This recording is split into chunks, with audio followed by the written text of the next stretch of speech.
ஐயோ ஐயோ ஐயோ அண்ணி, இந்த அக்கிரமத்தை பாருங்களேன். உலகத்துல இப்படி ஒரு கொடுமை எங்கேயாவது நடக்குமா? நம்ம அபி ஐயோ இந்த தேவிய கல்யாணம் பண்ணிட்டு வந்துட்டா அண்ணி.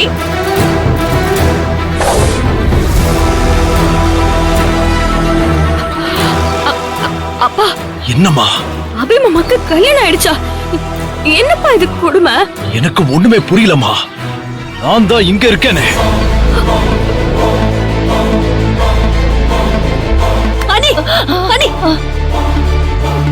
ஐயோ இந்த அக்கிரம அநியாயத்தை கேளுங்க அண்ணி. இவ ஏதோ கல்யாணம் ஆயிடுச்சு ஆரத்தி எடுக்கணும்ல வேற சொல்றா. இவ வேற படுக்குன்னு தாலி எடுத்து வெளியில காட்டுறா. ஐயோ அண்ணி, ஐயோ அம்மா, எனக்கு தலையெல்லாம் சுத்துது. அப்படியே அதிர்ச்சியில நெஞ்செல்லாம் அப்படியே அடைக்குது. ஐயோப்பா, இதெல்லாம் தகுமா? இதெல்லாம் முறையோ? இதெல்லாம் நியாயமா? ஐயோ என்னங்க, நிஜமாவே இந்த கல்யாணம் நடந்துருச்சா? இல்ல இந்த பிராங்க் கங்கன்னு சொல்றாங்களே அந்த மாதிரி பண்ணி இந்த கல்யாணத்தை நடத்திருக்காங்களா? கேளுங்க அண்ணி. ஐயோ அண்ணி கேளுங்க இத. அத்தை, எனக்கும் தேவிக்கும் கல்யாணம் ஆயிடுச்சுன்னு சத்யா சொன்னதெல்லாம் உண்மைதான் அத்தை. இன்னைக்கு காலையில தான் நாங்க ஏற்காட்டு மலைக்கோவில்ல கல்யாணம் பண்ணிக்கிட்டோம். கல்யாணத்தை முடிச்சிட்டு நேரா இங்கதான் வரோம்.